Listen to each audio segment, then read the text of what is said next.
ओम नमः शिवाय। सोमवार का दिन भगवान शिव का माना जाता है। सोमवार के दिन भगवान शिव की पूजा अर्चना की जाती है।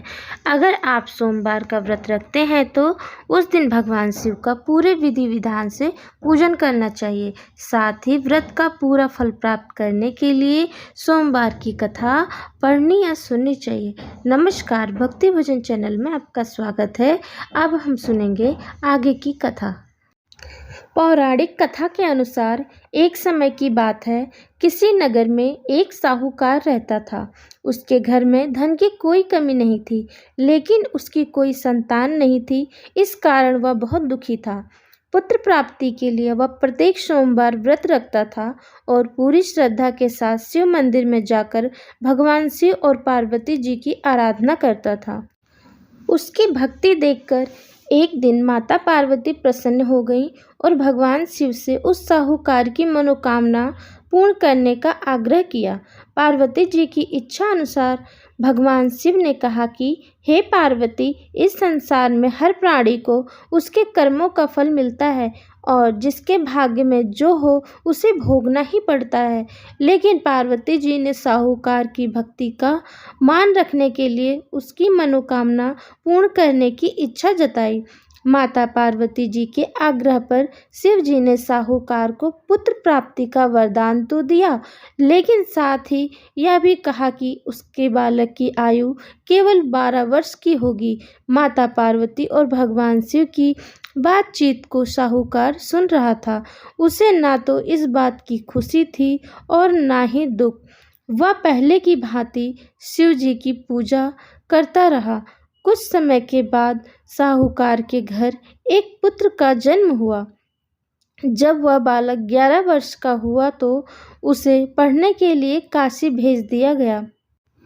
साहूकार ने पुत्र के मामा को बुलाकर उसे बहुत सारा धन दिया और कहा कि तुम इस बालक को काशी विद्या प्राप्ति के लिए ले जाओ और मार्ग में यज्ञ कराना।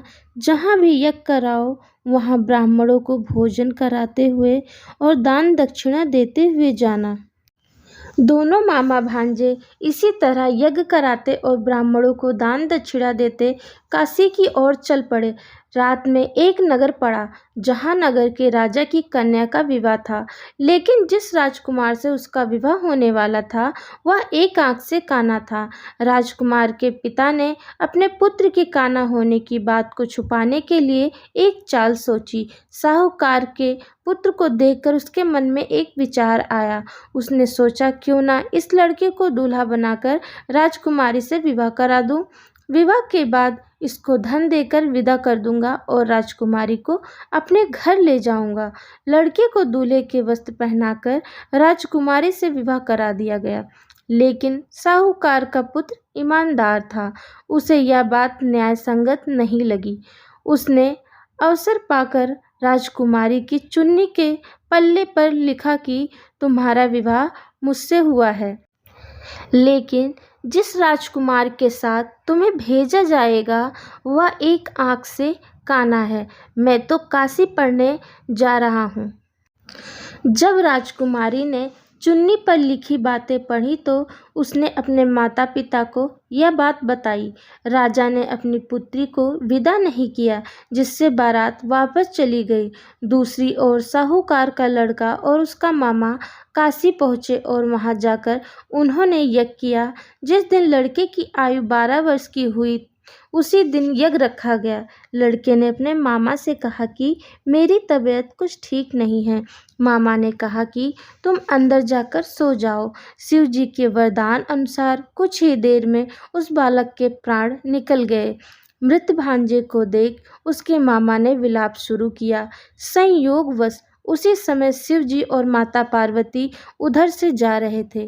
पार्वती ने भगवान से कहा, स्वामी, मुझे इसके रोने के स्वर सहन नहीं हो रहा है। आप इस व्यक्ति के कष्ट को अवश्य दूर करें। जब शिव जी मृत बालक के समीप गए तो वह बोले कि यह उसी साहूकार का पुत्र है जिसे मैंने 12 वर्ष की आयु का वरदान दिया। अब इसकी आयु पूरी हो चुकी है। लेकिन मातृभाव से विभोर माता पार्वती ने कहा कि हे महादेव, आप इस बालक को और आयु देने की कृपा करें, अन्यथा इसके वियोग में इसके माता पिता भी तड़प तड़प कर मर जाएंगे। माता पार्वती के आग्रह पर भगवान शिव ने उस लड़के को जीवित होने का वरदान दिया। शिव जी की कृपा से वह लड़का जीवित हो गया। शिक्षा समाप्त करके लड़का मामा के साथ अपने नगर की ओर चल दिया। दोनों चलते हुए उसी नगर में पहुंचे जहां उसका विवाह हुआ था। उस नगर में भी उन्होंने यज्ञ का आयोजन किया। उस लड़के के ससुर ने उसे पहचान लिया और महल में ले जाकर उसकी खातिरदारी की और अपनी पुत्री को विदा किया। इधर साहूकार और उसकी पत्नी भूखे प्यासे रहकर बेटी की प्रतीक्षा कर रहे थे। उन्होंने प्रण कर रखा था कि यदि उन्हें अपने बेटे की मृत्यु का समाचार मिला तो वह भी प्राण त्याग देंगे, परंतु अपने बेटे के जीवित होने का समाचार पाकर बेहद प्रसन्न हुए। उसी रात भगवान शिव ने व्यापारी के स्वप्न में आकर कहा, हे श्रेष्ठी, मैंने तेरे सोमवार के व्रत करने और व्रत कथा सुनने से प्रसन्न होकर तेरे पुत्र को लंबी आयु प्रदान की है। इसी प्रकार जो कोई सोमवार व्रत करता है या कथा सुनता है और पढ़ता है, उसके सभी दुख दूर हो जाते हैं और समस्त मनोकामनाएं पूर्ण होती हैं। बोलो देवादिदेव महादेव की जय, माता रानी की जय।